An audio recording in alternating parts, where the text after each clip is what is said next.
Hey everybody, thanks for joining me on a warm, stormy night here in Laos.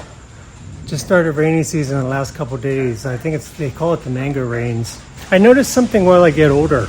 I don't just want to recognize my feelings. I want to understand them to perhaps help me navigate my way through life. I don't know if this is wisdom. I don't know if this is maturity. But it is something that has been interesting me more as I get older. I just want to understand what's happening while it's happening rather than reflectively or in retrospect. A lot of people talk about retirement and the different experiences they're having. Some will say it's weird. Some will say unusual. Some will say it's hard, or even talk about what's been the expected or unexpected feelings or experiences. But they don't really ever explain what's actually happening. I watched this for a while when my parents were living, and as they went from a long work experience going into late retirement, they only really retired in their late 60s. And part of that was financially, and part of that was just their culture of growing up until you absolutely couldn't work anymore. But as I watched my parents retire, I noticed they went two different ways. My mother became lighter, she became freer, she became much more enjoyable. And my dad, on the other hand, became a much more intense version of who he was most of his life. It was a very miserable man. And we never expected him to become more miserable in retirement. It's a strange thing to look at. Same country, same state. They grew up in the same county, 60 plus years marriage, same age group, same generation, and same house, same family, and they became polar opposites in retirement. And this is when I just started realizing retirement changes you. It just reveals who you really are on a much more intense level. The seasons in retirement are very revealing. What I see is most people refer to the first phase, which is generally the honeymoon phase, but nobody ever really talks about what the other phases are.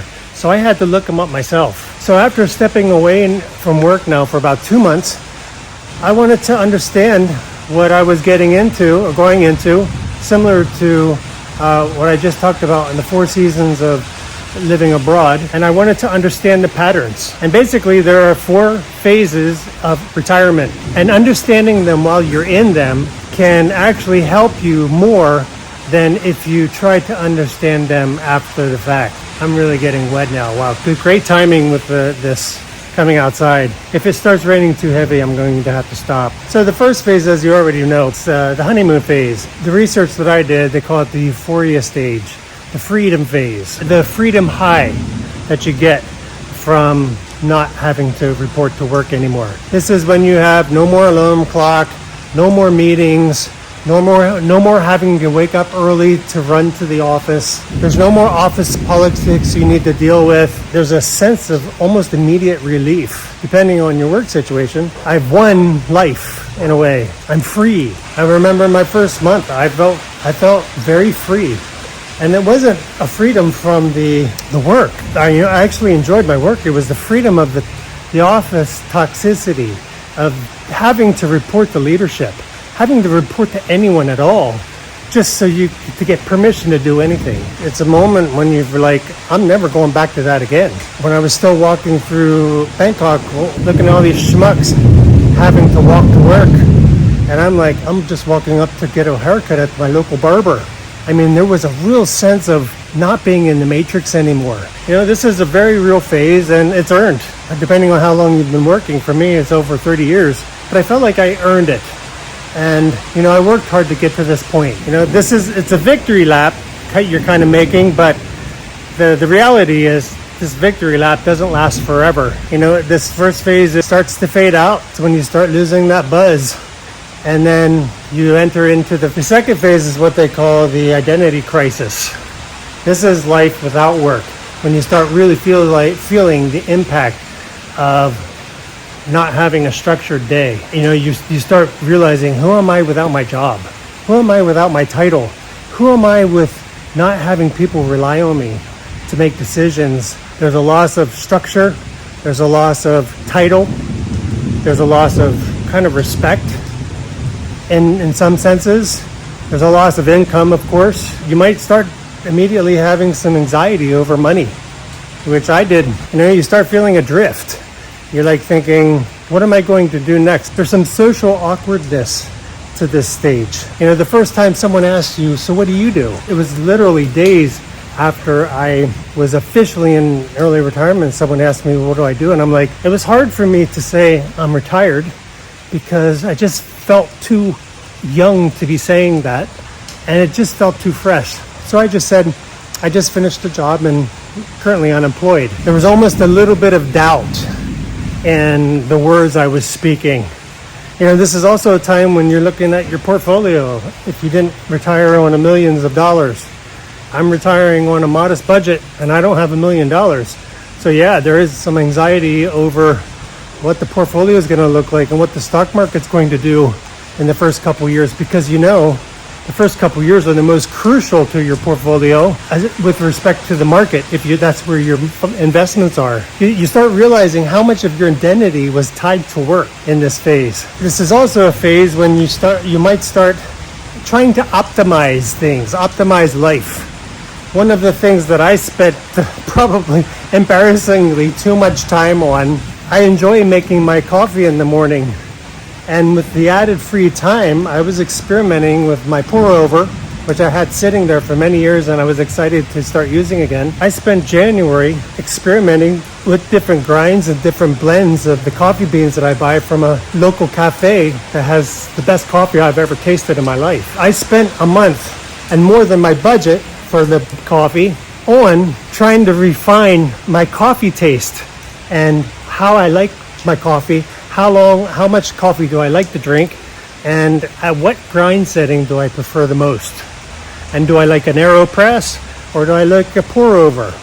It's kind of weird to think about. That's how I was spending my time, or some of my time, not all my time. So in this phase, you realize work represented structure, it represented income, it represented identity, and the friction, probably most of the stress that you have in life. And sometimes this is where people go back to work. They can't take this phase. There's too much pressure for whatever the reason that they can't see themselves being free of that structure or even the identity. I think this is a stage where I felt like I was a caged lion for 30 years. I didn't realize how caged I was. I was finally set free to roam the savannah. It was like stepping out and touching ground for the first time. You see these caged animals being let go into the wild. They don't know what to do, and I kind of felt that way. And I think that for my father, this was a stage that he couldn't get past. He got stuck in this phase. Work was his structure. He came from a generation, he's a blue collar worker, 2-3 jobs. That was all he knew.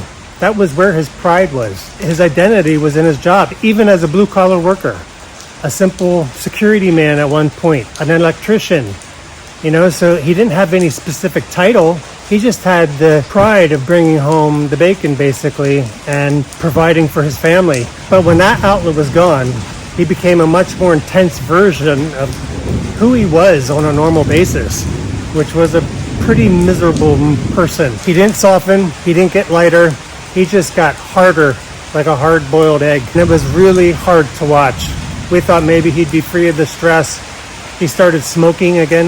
In 60s, he stopped smoking. He smoked most of his life. And he stopped for a while when he was still working, and then he went back to smoking. And I asked him, why did you start smoking again? Stress. I said, what stress? You're not working anymore. Stress. He's like, you're stressful. I'm like, I don't even live here anymore. So just me being there for a few days was enough stress for him to start smoking again. I mean, he said anything that was mean. He was just a mean person. He became a miserable, you-know-what. Really awful to be around him. He stopped doing things around the house. He did the yard work, and he just stopped doing that. He sat down on the sofa one day, and he never got up again, just to go to the bathroom. My mom couldn't get him to do anything, and he just became a miserable bear to her for many years until he was forced into a long-term assistance home where he was bedridden for 2 years and died in bed a couple weeks after my mother died. But he got stuck there. The third season is the restless season. This is the existential phase. This is when you try to find a reason in your life. Basically, freedom without direction kind of can feel empty. You realize you have too much time. You're doom scrolling or binge watching Netflix on the sofa for hours on end. You sometimes might have productivity guilt. You're not really doing anything constructive with your days. You actually might start attempting to do different hobbies that you've thought about. You might start a project. Basically, this is where you're trying to find some meaning and purpose with your newfound time. You try to bring yourself to a point where you feel like you're being useful and productive again. During this time, one of my goals for this year was to be open to being more spontaneous.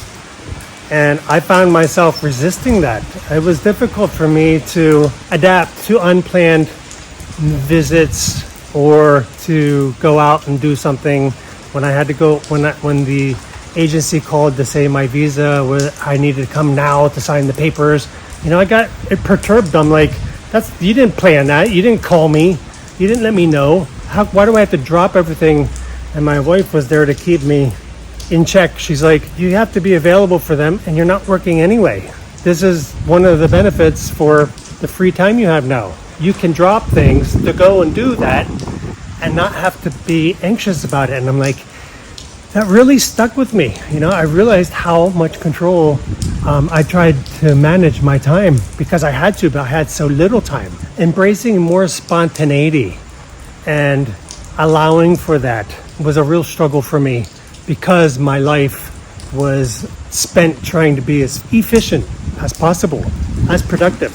My time was very precious.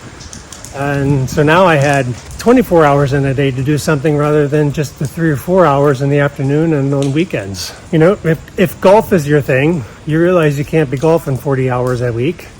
Maybe you can. For me, it's the gym. I really love being in the gym, but 2 to 3 hours, more than enough. And before, I would only have time for 45 minutes to an hour, if that. And that included shower time and cool down time. Working in that stretch of time now, it's like time has expanded beyond anything I ever have felt before. Early retirement doesn't remove the need for purpose. It gives you the opportunity to redefine what your new purpose or vision for the rest of your life may be. And if you give into that discomfort, things can start to stabilize. And this is when you enter into phase 4. Season 4 is what they call the life design. And this is where you can really shine. You can become the person that you want to be. This is where you're intentional about your time. This is when you spend the days and hours doing what you want to do rather than what you have to do. For the most part, you design them rather than just fill in time. And you're basing that on your values. You're basing that on what's important to you. This could be your family. This could be volunteering. Part of that time can be rebuilding yourself. You're rebuilding your life beyond your career and redefining basically what time is to you.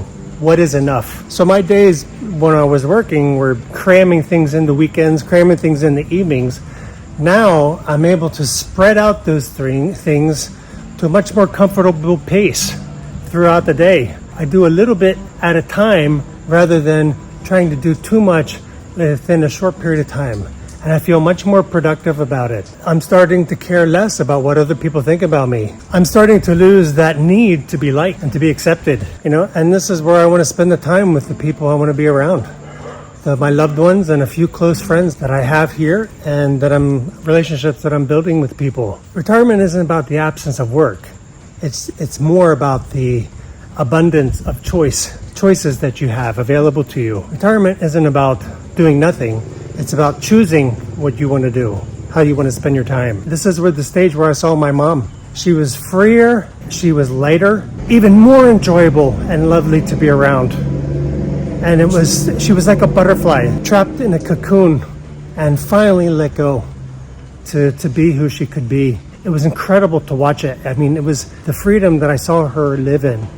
It was a short period of time until she was killed. I saw her be the person who she should have been all of her life. That it was my father who basically kept her chained in that cocoon. She still visited my dad. She was loyal. It was her generation. Even being around him when he was miserable, you could see the freedom that she was able to achieve in this stage of life. She tried new things. She didn't try to impress anybody. She just really laughed. And this is the path that I want. My parents chose their paths, and I try to follow the path that my mother chose. Freer, lighter version. I have a lot of my dad in me. Similarities with my dad that I need to overcome. I'm determined to do that because I saw the impact that it had on her life. I saw the people who came to her funeral, the people that she touched. It was unbelievable. The whole town came to see her. The family, they came from far to see her. This is how loved she was. So basically in this stage, you're not done. You're not owned anymore. And this has become one of the most profound senses for me, not being owned. I don't have to ask permission anymore to do anything. It's titillating. So you're not just escaping work, you're escaping being owned. You're escaping being a slave to the grind. If you're thinking about retiring or you're entering into that stage, just remember, it's not about the numbers. It's about the freedom that you're going to obtain. The numbers are only half the equation. The bigger challenge in this is who you're going to become. So these are the seasons, these are the phases. Some of them are awkward. Some of them feel amazing. Some of it is unsettling. All of it is normal. It's a part of the process. And I think it helps to know where you might be in them as it's happening. And I think it's helping me to understand more for myself. So retiring didn't solve any problems in my life. It's just now forcing me to redesign my life to make it something that I'm going to be proud of. I saw a British comedian once say, if you think about yourself in 15 years, what that person 15 years from now would give anything to be where you are right now. And I could say that for myself. What I wouldn't give to be where I was 15 years ago. What you wouldn't give to where you at this present moment. So I don't think you're listening to this by accident. Don't blow this opportunity. I don't want to wake up at 75 years old, 20 years from now and say, I blew it. I don't want to find myself a harder, meaner person. I want to be lighter, more joyful, and more happy about the life that I lived and the choices that I made. So retirement didn't really create two outcomes for my parents. It actually just amplified who they actually were by the choices that they made. So the real question is not when you're going to retire. It's going to be who the person you're going to be during your retirement. So which season are you in? Are you thinking about retirement? Are you in retirement? I'm in a blend of 2 and 3. The honeymoon, the first phase, was not very long for me. And it's interesting to know that. All right, everybody, I hope you like this. Give me a like. Love to hear from you. Take care. God bless, and take it slow.